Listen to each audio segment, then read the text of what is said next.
To many people today, monarchy seems to be merely a corrosive mixture of snobbery, ceremony and sentiment. But it's far more than that. It's the natural, universal form of government. Not all monarchs are kings, of course. They can just as well be presidents or dictators. But almost everywhere, power comes down to the decisions of one person, which is all that monarchy means. And a modern president or prime minister is a king for the time being, as powerful as any medieval monarch or Roman emperor. But in Britain, or rather in England, this universal fact of monarchy takes on a special meaning, because we still have our real monarchy. It's over 1,500 years old, which means that it's the oldest functioning political institution in Europe. It's also unique because right from the beginning, the monarchy had a strong popular element. This means that its history is more than a tale of kings and queens, of royal heroes like King Alfred and Henry V, and crowned villains like King John. It's also the story of a dialogue between king and people, in which the English learned to rule themselves and became the envy and the example of the world. So this is not another picture book story of kings and queens. Instead, it's a real, grown-up history of how a monarchy created a nation. And it starts where the monarchy and the nation did, the chaos and the violence of the Dark Ages.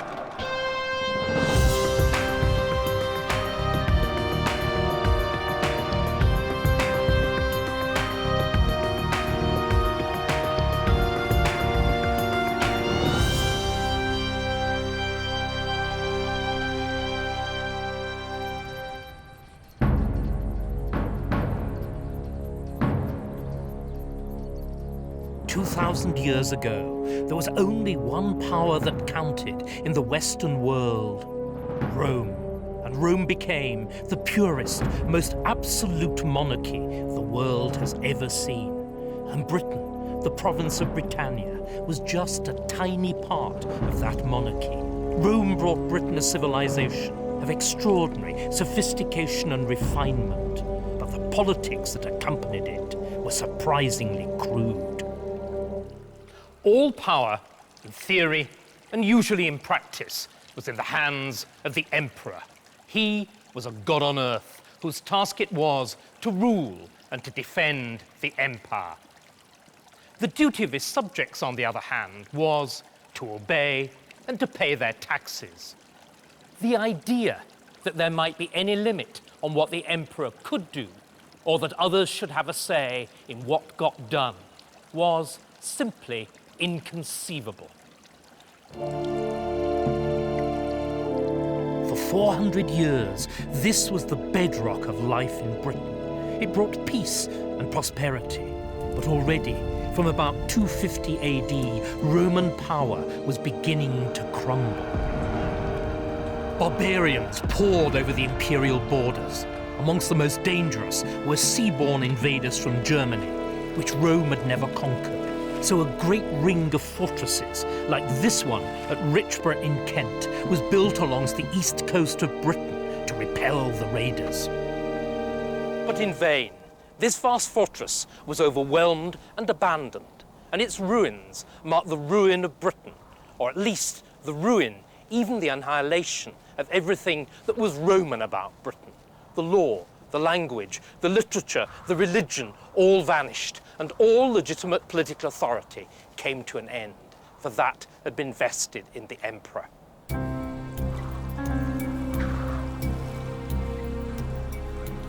The collapse of Roman rule opened the door to a vast influx of German people. Today, they're known as the Anglo-Saxons, and we know quite a lot about them, because 300 years later, a Northumbrian monk wrote a great book about their early history. The writer's name was Bede, and he's the first great English historian. Bede describes, in what's probably a mixture of fact and legend, how in 449 Hengist and Horsa settled with their followers in Kent, and other groups under other leaders soon settled elsewhere. We rightly think of the Norman conquest as a great turning point in the history of England.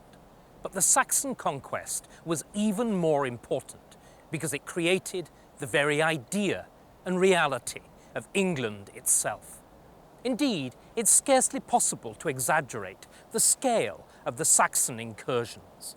Perhaps 200,000 people flooded into a native population of only about 2 million. Proportionately, it's the largest immigration that England has ever known. Moreover, as most of the incomers were men, they quickly turned from immigrants into conquerors. In many areas of the country, DNA evidence shows that up to 90% of the native male population was displaced. They were driven out or killed, and their women, their villages and their farms taken over by the incomers. This is ethnic cleansing at its most savagely effective.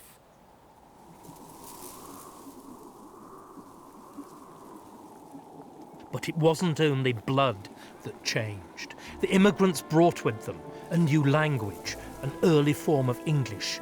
They gave new names to districts, villages and rivers, names that we still use today. They even renamed the country itself. Britannia became Englaland, and their political values were as different as their language. For this was a community without sharp social distinctions and a people without kings.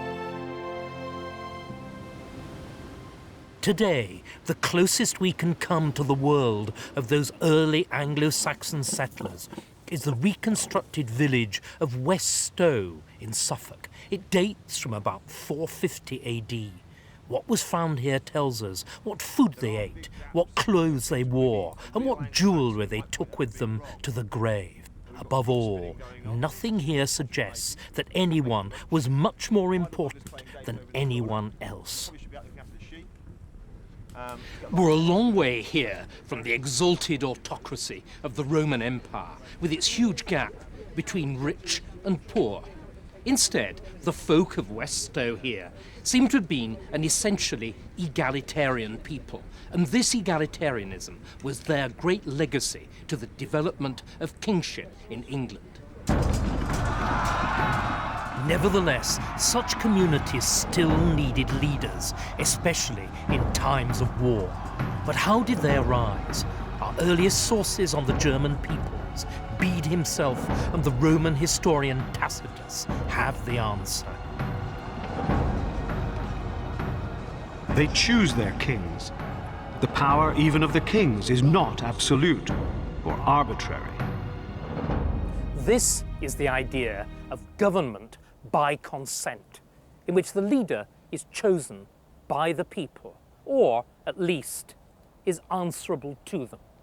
It was an idea taken by the Anglo-Saxons from their homeland in Germany and transplanted to their new home in England.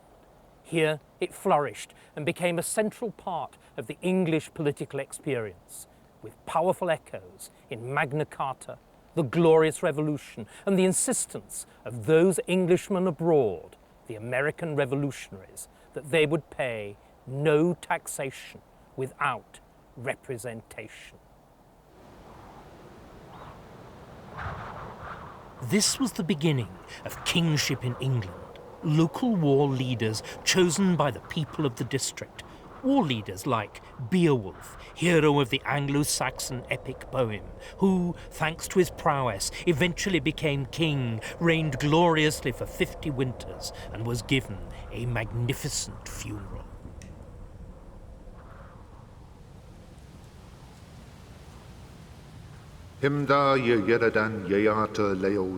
The Geat people built a pyre for Beowulf, stacked it and decked it till it stood foursquare, hung with helmets, heavy war shields. On a height they kindled the hugest of all funeral fires. Flames wrought havoc in the hot bone house, burning it to the core. Heaven swallowed the smoke.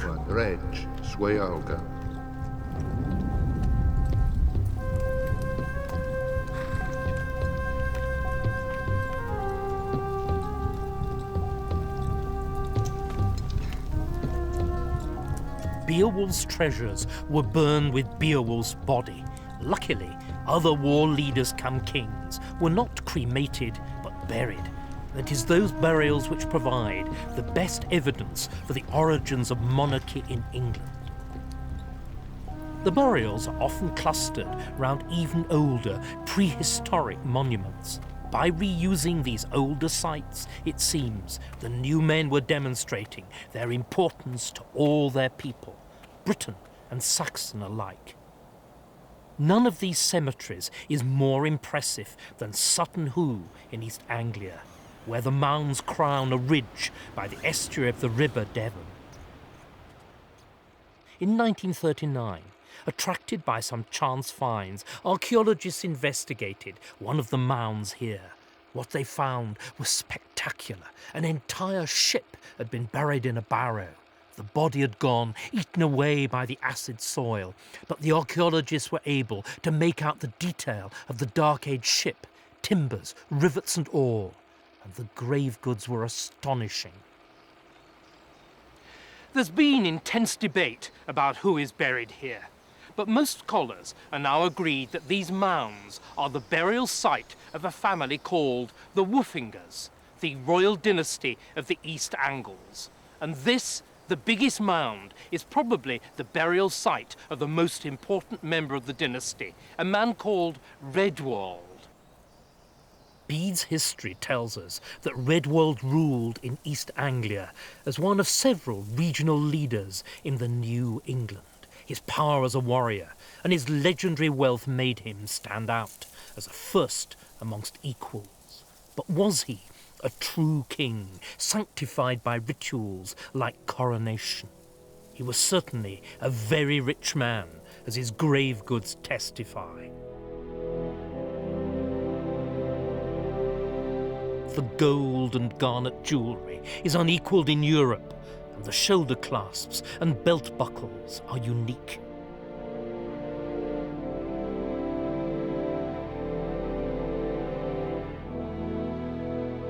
From the shores of the Mediterranean Sea came richly engraved silverware from the far-off Byzantine Empire, classical and even Christian. But the barrow also contained objects which are even more intriguing. A pattern-welded sword of the finest steel, of the kind we find named and celebrated in the epic poetry of the time.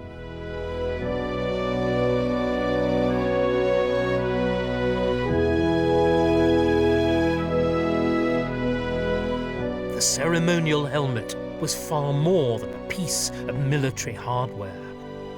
For, in later times, the Saxon word for crown was kinnerhelm, or helmet of the kin.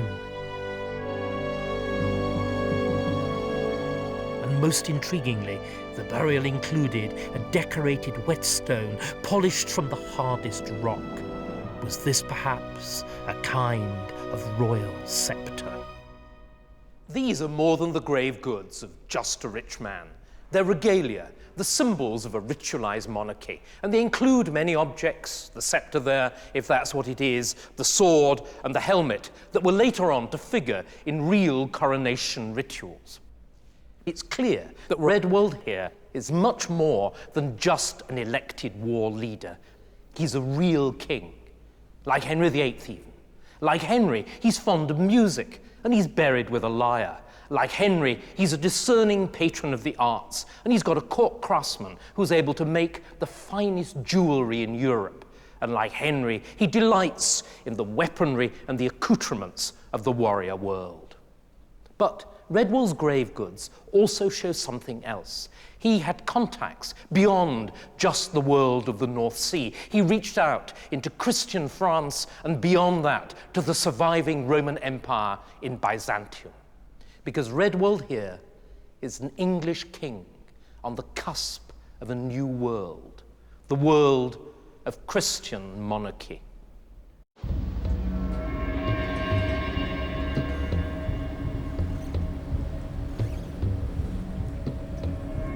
England at the turn of the 6th century, the world of Redwold and his fellow regional kings, was rich, strange and bloody. It was peopled with monsters and dragons, miracle-working swords, and kings who all claimed descent from Woden, chief of the Anglo-Saxon pagan gods. Periodically, by guile or military prowess, one of these petty kings would make himself first amongst equals, or even overlord of most of England. One of the most successful was Ethelbert, King of Kent. Ethelbert's prestige derived from his access to the material and cultural riches across the Channel. For there, unlike here, Roman institutions had not disappeared with the political collapse of the empire. The territory had been conquered by another Germanic people, the Franks, who gave their name to France. But under Frankish rule, Roman society, language and literature, and Roman Christianity had all survived. The result was a glittering prospect for an ambitious Anglo-Saxon king like Ethelbert, and he determined to grab a share of it by marrying a Frankish princess.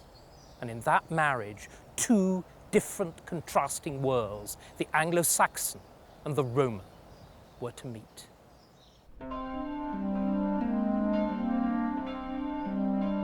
The princess's name was Bertha, and she came to England in about 580 AD. Her arrival began a process which would transform the nature of English kingship, because Bertha was a Christian, brought up in a Christian court. Her husband, Ethelbert, gave her the little Romano-British church of St. Martin's at Canterbury to worship in. It wasn't long before Bertha's Frankish family got a letter telling them that the people of England wished to be converted to the Christian faith. The man who wrote the letter was Gregory, Bishop or Pope of Rome. He was a great man in a great office, for the popes were already claiming to be heirs not only to St. Peter, but of the Roman emperors as well. Gregory's power was different, of course. It consisted not of legions of soldiers, but of regiments of priests and monks. But they were organized with all the old Roman respect for discipline, hierarchy, efficiency, and law. Now, Bertha's marriage to Ethelbert presented Gregory with the opportunity to launch a new Roman conquest of England for Christianity. And his chosen general in the campaign was an Italian monk of good family named Augustine. The party landed in 597 AD. Bede tells us that Augustine approached the king, singing a litany and bearing a silver cross as his standard. Fearing that Augustine might possess magical powers, Ethelbert insisted that the encounter take place in the open air. But the meeting itself was all courteousness on both sides. The pagan King Ethelbert wasn't immediately convinced. Even so, he allowed the mission to stay and start its work in Kent. Ethelbert was playing a subtle political game. He was well aware of the advantages which had accrued to the Franks after their conversion to Christianity. But he needed to be convinced that it would work for him, for the political risks of conversion were enormous. So, in effect, he was inviting Augustine to market test Christianity. Augustine got to work right away with a mission based here in Bertha's little church of St. Martin's, Canterbury. Within a few months, Augustine was claiming success with a mass baptism at Christmas. The mission built itself a new, much grander church as its headquarters, here at St. Augustine's, Canterbury. Soon, even Ethelbert himself was convinced, and he was to be buried here with all the pomp that the Roman Church could muster. The king had been converted, but it was not the fear of hell that convinced Ethelbert. It was politics.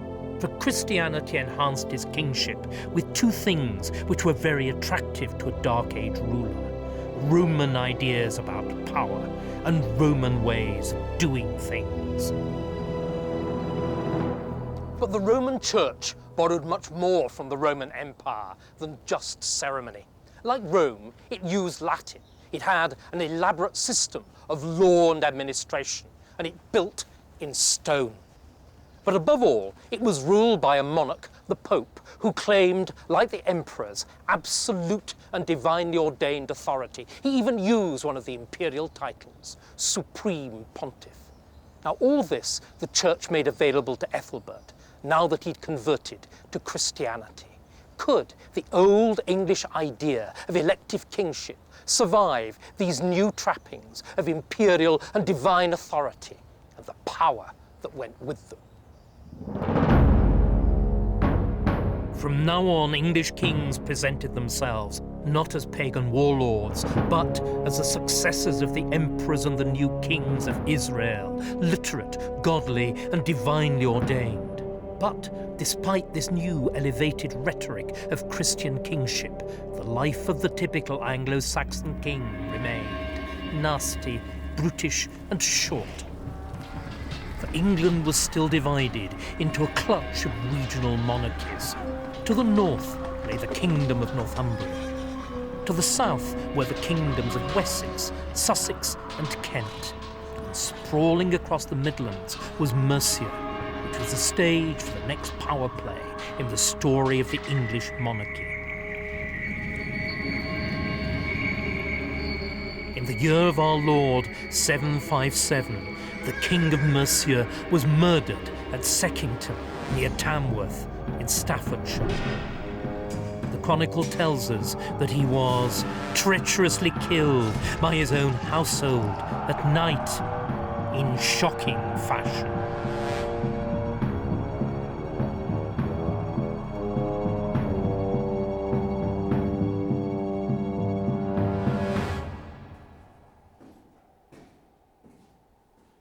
The king's remains were brought to Repton here and buried in this mausoleum of the Mercian kings. It was another spectacular royal funeral, like those at Sutton Hoo or St Augustine's, Canterbury. And you can still see behind me here one of the alcoves where the richly jewelled reliquaries once stood. But there's a wicked twist to this story, because the man who organised this splendid funeral was perhaps also the man behind the murder. Certainly, he was the one who profited from it. He's one of the forgotten heroes of English history, a man who operated on a European scale and dominated the England of his day. His name is Offa, King of Mercia. The Kingdom of Mercia had formed in the Marches or frontier district of England, where the Saxons fought with the Welsh. From here, Offa's predecessors had pushed their influence south and east right down Watling Street to London and the rich pickings of Kent and Essex. Effectively, they were the lords of the Cross England Highway, the A5. Like other Anglo-Saxon kings, Offa had to exert control through brute military power, but he also aimed to recreate the absolute autocratic authority of the Christian Roman Empire. And here, at Brixworth Church in Northamptonshire, which Offa enlarged and beautified, we have a spectacular insight into Offa's vision. For although the church is Anglo-Saxon, it looks Roman, with its round arches of Roman brick and its lofty wall crowning a prominent hill. Brixworth is an appropriately bombastic monument to the zenith of Mercian power.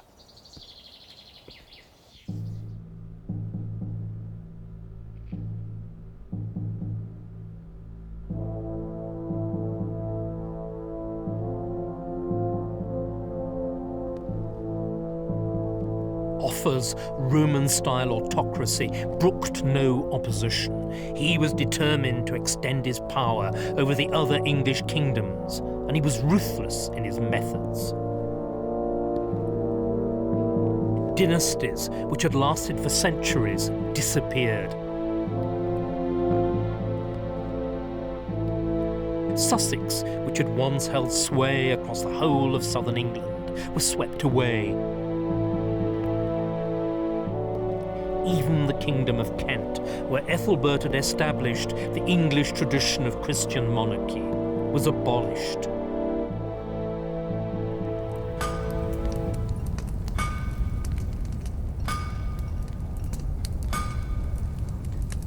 Nothing impressed a king's image on his subjects more than the coins with which they bought their daily bread.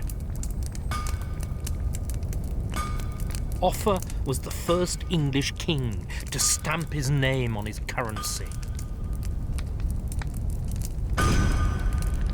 Here it is, with a portrait of the king, which echoes manuscript images of the biblical King David.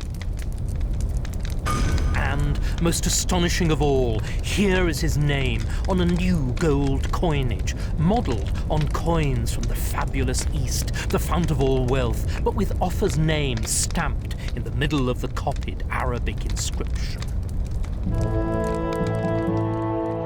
But the greatest symbol of the king's imperial power is this: Offa's Dyke, 64 miles long and a continuous earthwork barrier along his frontier with Wales. It is a work of almost studied contempt for the Welsh. This was the largest civil engineering project since the Romans, fully comparable in scale to Hadrian's Wall. And the dyke is more than a monument, it's evidence, proof that Offa could mobilise enough manpower to build it.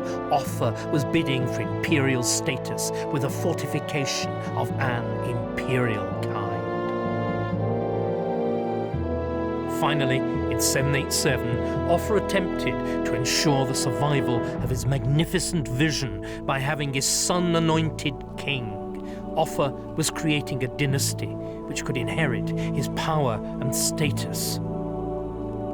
And, in line with Offa's imperial pretensions, this was the first Christian royal consecration we know of in England, in which the whole panoply of the church was deployed to declare that the boy was God's anointed and his father's unchallengeable successor. But it was also an English ceremony invoking older royal traditions that went back to Sutton Hoo and beyond. For the boy was invested, not with a crown, but with a royal helmet.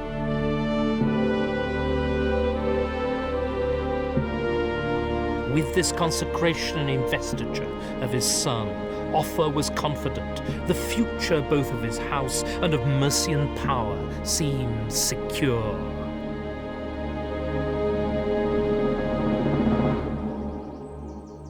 But it was not to be. For Offa seems to have behaved more like the godfather of a mafia family than the ruler of a legitimate state. Indeed, the English were to remember him more for the kings that he murdered than for the kingdom that he built. The result was that within 20 years of his death, in 796, the greater Mercian dominion that he'd created had dissolved back into what was then the usual state of England, a patchwork of smaller, rival kingdoms. Kingdoms that were about to undergo the severest of ordeals: invasion.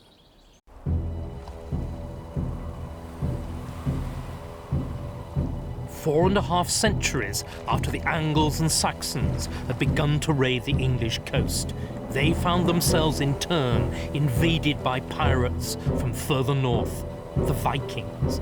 The Vikings came from Scandinavia, and their effect on England was devastating.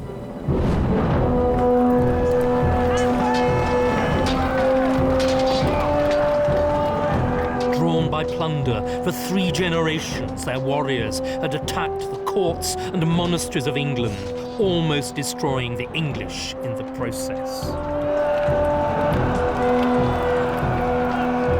But by the 860s, their success had suggested new opportunities to the Viking leaders. Once mere raiders, they now determined on permanent conquest.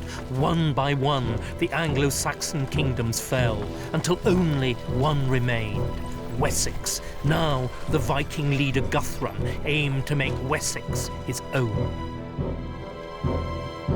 His opponent was, like all successful Anglo-Saxon kings, a man of action and a warrior. But this king of Wessex was more. Indeed, he's just about unique in medieval history. He was an intellectual, a writer, a man whose very words have come down to us. For the first time in our history, we can hear the genuine voice of an English king. His name was Alfred. The book wenden on English. They is ye nemnant on Latin pastoralis, and on English heredebook. Whilum word be wordede, whilum anjit of anjite. And to alcum bishop stula on minum riche willi anna on. Guthrum the Vikings' assault on Alfred's kingdom reached a climax in the winter of 878. Guthrum surprised Alfred and drove him from his hall at Chippenham in Wiltshire. The Saxon king was forced to flee to the marshlands of Somerset, to Athelney. It was the nadir of his fortunes. Later, in one of his writings, Alfred probably recalled his predicament. On them ye sundfulnessum that mood weart uphaven, and on them eafethum. In the midst of prosperity, the mind is elated, and in prosperity, a man forgets himself. In hardship, he is forced to reflect on himself, even though he be unwilling.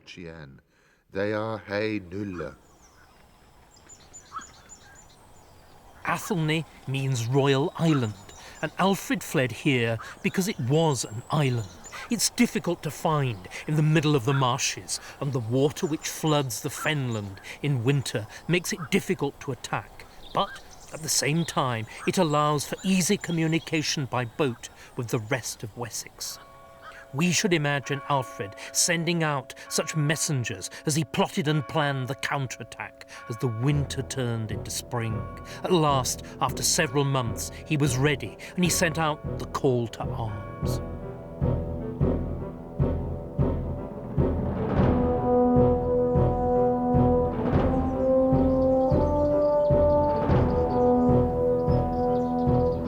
Across the shires of Wessex, the message ran, calling the people to their traditional assembly points. One of them was here, in the district of Swanborough, in the Vale of Pewsey.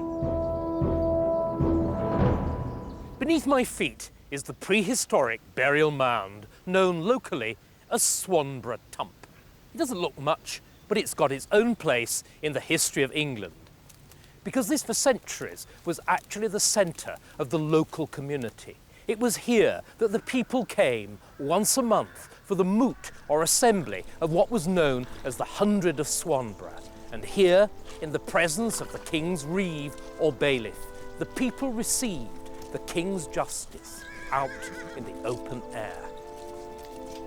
The king's reeve was a royal official responsible for law and order, taxation and the administration of justice. And his 100 court relied, as English government would do for the next 1,000 years, on the distinctively English idea, the jury, a collection of local people, some quite humble, who took part as a matter of course in the local administration of justice and government. Above the level of the 100, Wessex was divided into shires, Hampshire, Wiltshire, Somerset and Dorset. They were run by royal officials, not local magnates, in the same way as the hundreds. So twice a year the people would come to receive the king's justice on the one hand and to make their concerns known to the king's officers on the other. In Wessex, the rough and ready egalitarianism of the earliest settlers had developed into a kind of partnership between the king and people. This partnership, unlike what happened in the rest of Europe, hadn't been hijacked by the leading landowners, and Alfred was well aware of its importance. Because this partnership, the sense of all being in it together, made it easier for Alfred to make heavy demands on his people as the invasion crisis deepened. In contrast to Offa of Mercia, Alfred's kingship combined Christian Roman authority with the traditional participation of the Anglo-Saxon folk. A man cannot work on any enterprise without resources. In the case of the king, The resources and tools with which he has to rule are that he have his land fully manned. That he have his land full manned. Without these tools, no king may make his ability known. His craft no make kuda.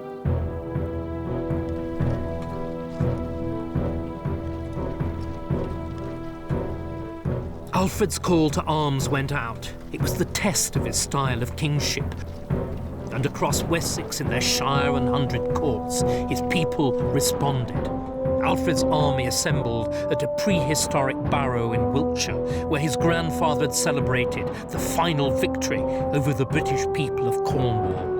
But the muster didn't just evoke Wessex's glorious past. Alfred's campaign was also a kind of crusade, for his call to arms coincided with Easter, the feast of the resurrection, and the parallel between Alfred's recovery from defeat and Christ's victory over death wasn't lost on his troops. When they saw the king, receiving him, not surprisingly, as if one restored to life after suffering such great tribulations, they were filled with immense joy. From there, the army advanced to a place called Ailey Oak, the traditional site of another Wessex 100 court. There, in the woods, they made camp. In the morning, they would march out to meet Guthrum and his Vikings.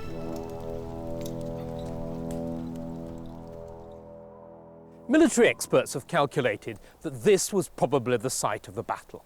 We can't know for certain, as there have been no systematic excavations, but chance finds have turned up remains of the right period, some of them heavily mutilated. This isn't surprising, because the battle was both savage and bloody. Both sides had too much at stake for it to be anything else. Guthrum knew that for his takeover of the Kingdom of Wessex to succeed, he had to kill Alfred outright. As for Alfred and the men of Wessex, they knew that this was probably their last chance of independence. If Guthrum won, the Viking takeover of England would be complete.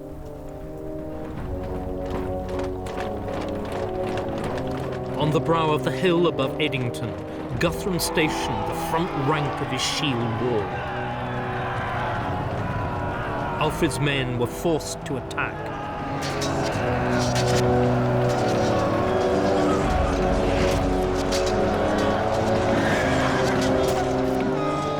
Fighting fiercely with a compact shield wall against the entire Viking army, he persevered resolutely for a long time.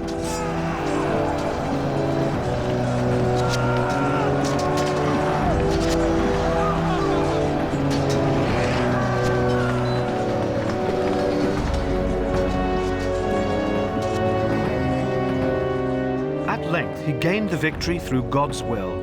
He destroyed the Vikings with great slaughter.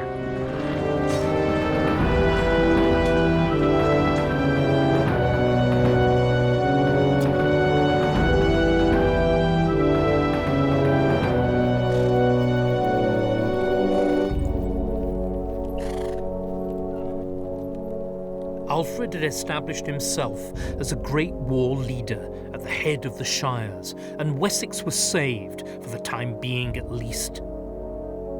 But the future of the rest of England still hung in the balance.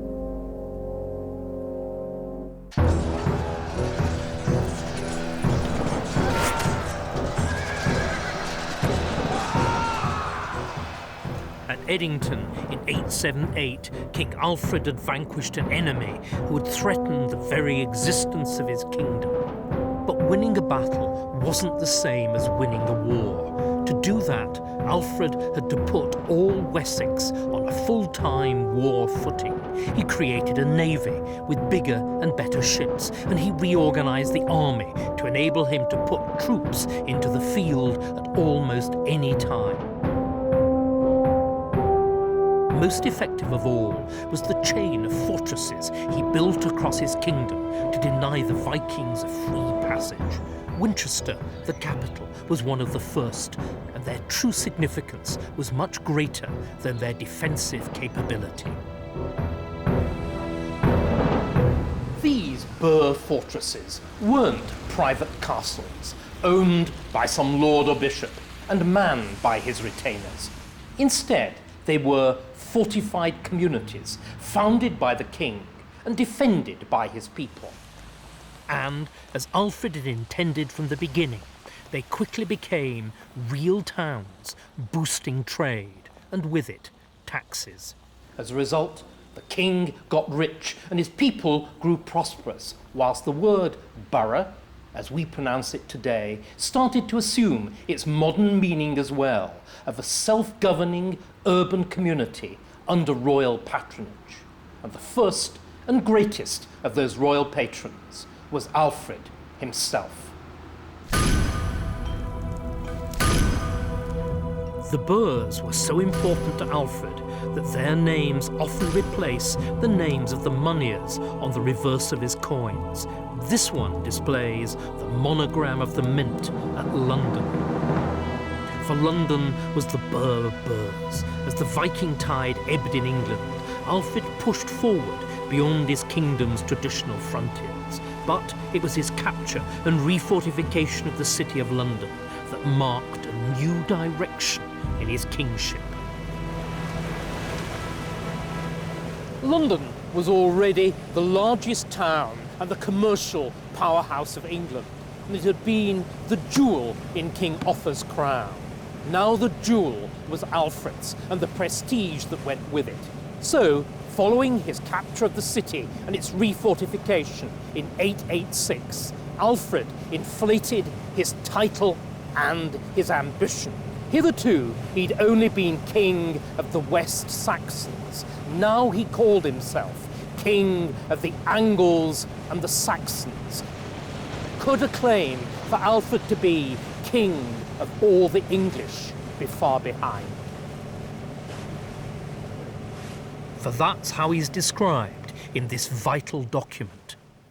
This is that Frith, that Alfred king, and Guthrum king, and It's the peace treaty Alfred made with Guthrum, which formalised Viking control of eastern England.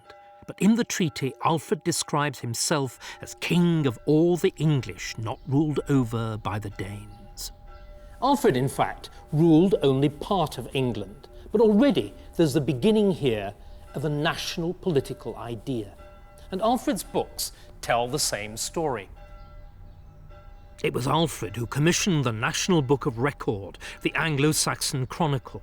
It's called Anglo-Saxon not only because of its subject matter, but because of its language. For unlike the chronicles produced elsewhere in Europe, it's written not in Latin, but in the vernacular, Anglo-Saxon. This means that it's not written by churchmen for churchmen. Instead, it's a king talking to his people in the language that they understand, and his people talking to themselves. And there's no doubt that this use of Anglo-Saxon, the vernacular, the language of the people, is a deliberate policy of consciousness raising on Alfred's part. Because not only does Alfred himself make many such translations into Anglo-Saxon, he also, in the letter which introduces the pastoral care, tells us why.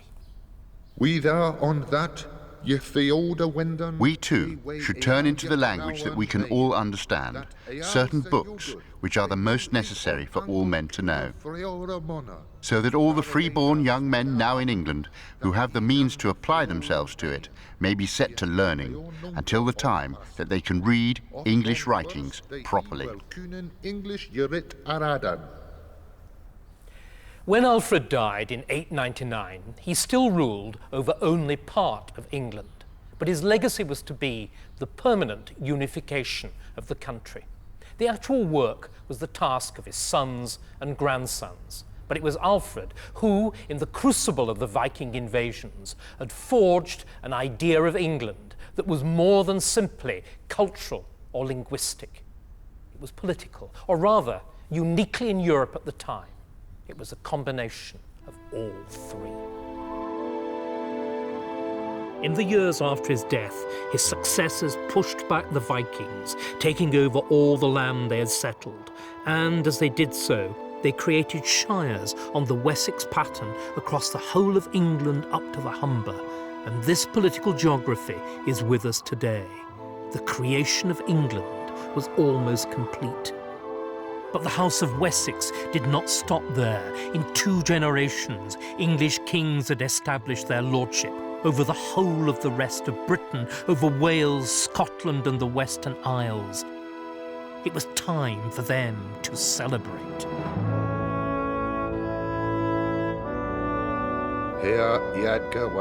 Here was Edgar, Lord of the English, hallowed to King.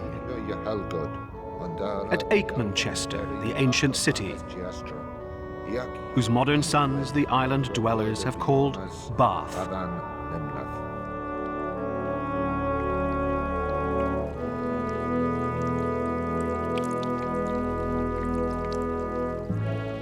About 70 years after Alfred's death, his great-grandson Edgar came here to Bath for what was probably his second coronation.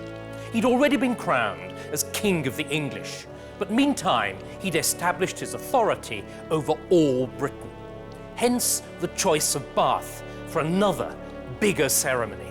For in Bath there was a unique combination of a Christian abbey next door to the largest, the most impressive ruins of Roman Britain. It was an incomparable setting for Edgar's coronation as King of the First British Empire, 10th century style.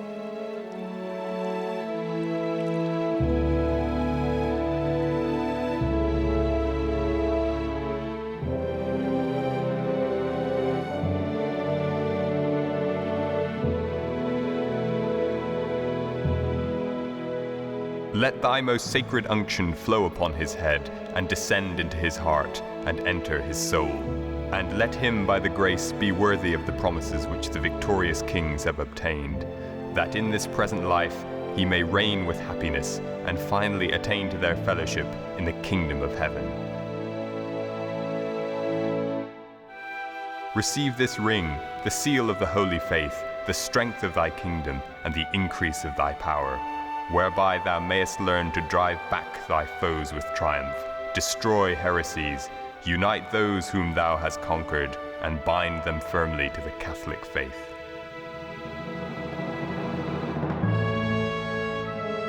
Unlike Saxon kings of an earlier age, Edgar was invested with a crown, not a helmet, and the service, conducted by his archbishop, deliberately compared the king to Christ. This coronation was so spectacular that when in 1910, more than 1,000 years later, the King Emperor George V was eager to emphasize his imperial status, he turned to Edgar's coronation service as one of his models. And he was right to do so, for his kingship was the lineal descendant of Edgar's and of Alfred's, and of that participatory monarchy which had been first pioneered in England over a millennium before. Out of the chaos of post-Roman Dark Age Britain, the English had created the world's first nation-state. One king, one country, one church, one currency, one language, and a single unified representative national administration. Never again in England would sovereignty descend to the merely regional level. Never again, despite disagreements and troubles, wars and even revolutions, would the idea of England and the unity of England ever be challenged.